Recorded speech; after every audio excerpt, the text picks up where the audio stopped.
வணக்கம் கேலக்ஸி நேயர்களுக்கு. நான் உங்கள் சதகத்துல்லா. மீண்டும் கற்க கசடர நிகழ்ச்சியின் வாயிலாக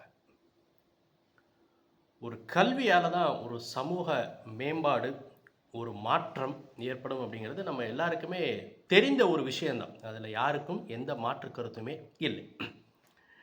இதில் மிக முக்கியமான ஒரு விஷயம் என்னன்னு சொன்னால், அந்த சோசியல் பிஹேவியர் அப்படிங்கக்கூடிய ஒரு பழக்கம், ஒரு பண்பாடு, ஒரு அறம் சார்ந்த வாழ்க்கை முறை நமக்கு எதன் வாயிலாக கிடைக்குது அப்படின்னு சொன்னால், அது 100% எஜுகேஷன் மூலமாக மட்டுமே, ஒரு நல்ல ஸ்கூலிங் மூலமாக மட்டும்தான் அது நமக்கு கிடைக்கும். ஒரு பெற்றோருக்கு 4 குழந்தைகள் இருக்கலாம். அந்த 4 குழந்தைகள் அவங்க பாசத்தோடு சரிவர பராமரிக்கலாம். அன்பயஸ்டாக கூட அவங்க ட்ரீட் பண்ண முடியும், யாருக்கு என்ன தேவை என்று அறிந்து. அவங்க சமூகம் சார்ந்து அவர்கள் உறவினர்கள், நண்பர்கள், சுற்றும் சூழல், ஒரு 30 குழந்தைகள் இருக்காங்கன்னா, அந்த 30 குழந்தைகளையும் அவர்கள் சரிவர நடத்த முடியுமா அப்படின்னு சொன்னோம்னா, அது ஒரு கேள்விக்குறியான விஷயம். ஆனால் ஒரு பள்ளியோ ஒரு கல்லூரியோ ஒரு வகுப்பறையிலோ ஒரு 50 மாணவர்கள் இருக்காங்கன்னு சொன்னால், அந்த 50 மாணவர்களையும் சரியாக கண்டறிந்து அவர்களை சரியாக வழிநடத்தி, யாரிடத்தில் என்ன இருக்குது, யாருக்கு என்ன கொடுக்க வேண்டும், எதை எப்படி கொடுக்க வேண்டும் அப்படிங்கிற ஒரு முழு திறமையும் ஒரு ஆசிரியரிடத்துல தான் இருக்கும். அதற்கு காரணம் அவர்கள் கற்ற கல்வி, அந்த ஆசிரியர் பயிற்சி, அந்த நுண் அறிவு, அதன் மூலமாக அவங்க பார்க்கக்கூடிய அந்த வியூ, அவங்க பார்க்கக்கூடிய அந்த கண் பார்வை இருக்கு இல்லையா, அது ஒரு பெற்றோராகவோ ஒரு நண்பராகவோ அல்லாமல் ஒரு ஆசிரியருடைய பார்வையில் பார்க்கும் பொழுது தான் அந்த விஷயங்கள் நமக்கு தெரிய வரும். யாருக்கு என்ன தேவை, யாருக்கு என்ன கொடுக்க வேண்டும், எதை எப்படி கொடுக்க வேண்டும்ங்கிறது. இன்னைக்கு வளர்ந்திருக்கக்கூடிய பலரை இன்னைக்கு ரோல் மாடல்ஸ் அப்படின்னு சொல்லி உலகத்தில் வெற்றி பெற்றவர்களை பலவிதமாக நமக்கு முன்னால் அவர்களுடைய வாழ்க்கை வரலாறு கதைகளாகவோ, திரைப்படங்களாகவோ, இல்லை காட்சி வடிவிலோ, ஒலி வடிவிலோ, ஏதாவது ஒரு வடிவில் நமக்கு முன்னாடி கொண்டு வரத்தான் செய்கிறாங்க. நாம் அதை பார்க்கத்தான் செய்கிறோம், கேட்கத்தான் செய்கிறோம். ஆனால் அதனுடைய இம்பேக்ட் நமக்குள்ளே எந்த அளவுக்கு வந்திருக்கு, எந்த வெற்றியாளர்கள், அது யாராக வேணாலும் இருக்கட்டும், தொழில்துறையில் வெற்றி அடைஞ்சவராக இருக்கட்டும், பொருளாதாரத்திலேயோ இல்லை விளையாட்டுத் துறையிலையோ இல்லை வேறு சமூக நல்லிணக்கத்தில் எதுவாக வேண்டுமானால் இருக்கட்டும், அதை படிப்பதற்கும் கேட்பதற்கும் நமக்கு சுவாரஸ்யம் இருக்கும். படிக்கும் போதும் கேட்கும் போதும் பார்க்கும் போதும் ஒரு உற்சாகம் ஏற்படும், ஒரு உந்துதல் ஏற்படும். அது நம்ம அடுத்த கட்டத்துக்கு நகர்த்தி போயிருக்குமா அப்படின்னு பார்த்தோம்னா, அது ஒரு மிக முக்கியமான கேள்விக்குறி. ஆனால் இந்த குழந்தைகள் இந்த சோசியல் பிஹேவியர் அப்படிங்கிற கற்றுக்கொள்ளக்கூடிய அந்த வகுப்பறைகளில் அவர்கள் தங்களுடைய சக மாணவர்களிடத்திலையோ, சக நண்பர்களிடத்திலையோ, சக ஆசிரியர்களிடத்திலையோ அவர்கள் கற்றுக்கொள்ளக்கூடிய விஷயங்கள் அவர்களை வாழ்க்கையில் அடுத்தடுத்த கட்டங்களுக்கு நகர்த்தி போய்கிட்டே இருக்கும். அதுதான் அவங்களுக்கு உந்துதலாக இருக்கும். உலகத்தில் இன்னைக்கு நம்ம ரோல் மாடல்னு காட்டக்கூடிய ஆட்கள், தலைவர்கள், வெற்றியாளர்களை வச்சுக்கிட்டு எத்தனை பேர் வெற்றி பெற்றாங்க, அடுத்த கட்டத்துக்கு நகர்ந்தாங்கன்னா அது விரல் விட்டு எண்ணக்கூடிய வகையில் இருக்கும். ஆனால் தங்களுடைய ஆசிரியரின் மூலமாக தங்களுடைய வாழ்க்கையை அடுத்த கட்டத்துக்கும் மிக உயரத்திற்கும் கொண்டு போனவங்க எத்தனை பேர் பார்த்தோம்னா 100% பேர் இருப்பாங்க. 90% மக்களுடைய வாழ்க்கை தரம் உயர்வதற்கு ஒரு ஆசிரியர் வழிகாட்டியாக, ஒரு மென்டாராக, ஒரு குருவாக, ஏதோ ஒரு வகையில் ஒரு முன்னுதாரணமாக அமைந்திருப்பார்.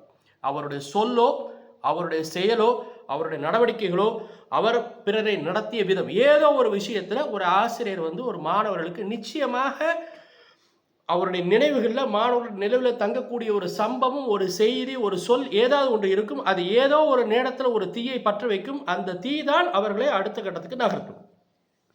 இதில் எந்த மாற்று கருத்தும் யாருக்குமே இருக்க முடியாது.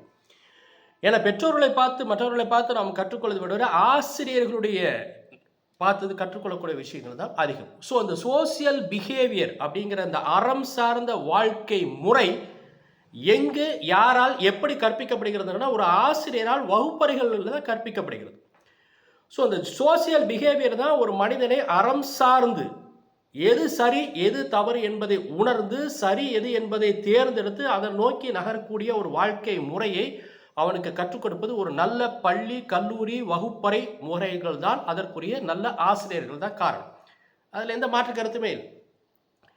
ஸோ இப்போ நாம் நடக்கக்கூடிய விஷயங்கள்லாம் நம்ம பார்த்தோம்னா, ஒரு சமுதாய முன்னேற்றத்தை, ஒரு சமுதாயத்துடைய வளர்ச்சியை, ஒரு சமுதாயத்துடைய பகுத்தறிவை, ஒரு சமுதாயத்துடைய கண்களை திறப்பதை, ஐ ஓப்பனரை தடுக்கணும் அப்படின்னா நாம் கை வைக்க வேண்டிய விஷயம் வந்து எஜுகேஷன். எஜுகேஷனில் கையை வச்சுட்டோம், அவருக்கு கிடைக்க வேண்டிய சரியான ஸ்கூலிங்கை வந்து தடுத்துட்டோம் அப்படின்னு சொன்னோம்னா அது என்ன செய்யுன்னு சொன்னால் சோஷியல் பிஹேவியரை தடுத்துடும். சோஷியல் பிஹேவியரை தடுத்துன்னு சொன்னால் மனிதனுக்கு அதுக்கு அடுத்து எப்படி பிஹேவ் பண்ணுன்னே தெரியாமல் ஒரு தாழ்ந்தோன்றித்தனமான வாழ்க்கை முறைக்குள்ளே தான் போவாங்க.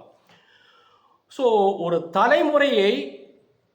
தலைமுறையை நிர்ணயிப்பது, ஒரு தலைமுறையை அறம் சார்ந்து உயர்த்துவது சோஷியல் பிஹேவியர். அந்த சோஷியல் பிஹேவியரை கொடுக்கக்கூடியது கிளாஸ் ரூம் டீச்சிங். அந்த கிளாஸ் ரூம் டீச்சிங் உடைய ஆசான் தான் அதனுடைய தலைமை பொறுப்பில் இருக்கக்கூடிய வழிகாட்டி.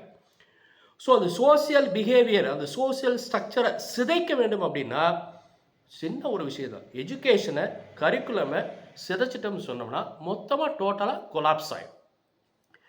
ஸோ சோசியல் பிஹேவியர் நமக்கு கிடைக்கல, சரியான முறையில் நாம் அதை கற்றுக்கொள்ளலைன்னு சொன்னால் நம்மளுடைய வாழ்க்கை முறை, ஒரு தலைமுறை நாம் பின்தங்கிடும். எந்த அளவுக்கு நாம் உயர்ந்திருக்குமோ அந்த அளவுக்கு நாம் பின்தங்கக்கூடிய சூழல் ஏற்படும். நமக்கு தெரிய வேண்டிய பல விஷயங்கள் தெரியாமலே போயிடும்.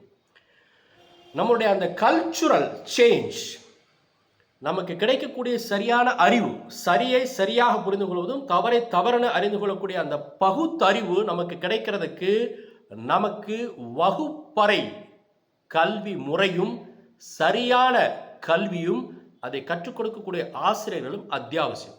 நான் சொல்ல வர கருத்து உங்களுக்கு புரியும் நினைக்கிறேன். நம்முடைய சோசியல் ஸ்ட்ரக்சரை உடைக்கணும்னா அதற்கு முதலாவது தேவை நம்முடைய எஜுகேஷனை சிதைக்கணும். அதனால் அந்த விஷயத்தில் கவனமாக இருங்க. மீண்டும் சந்திப்போம். நன்றி, வணக்கம்.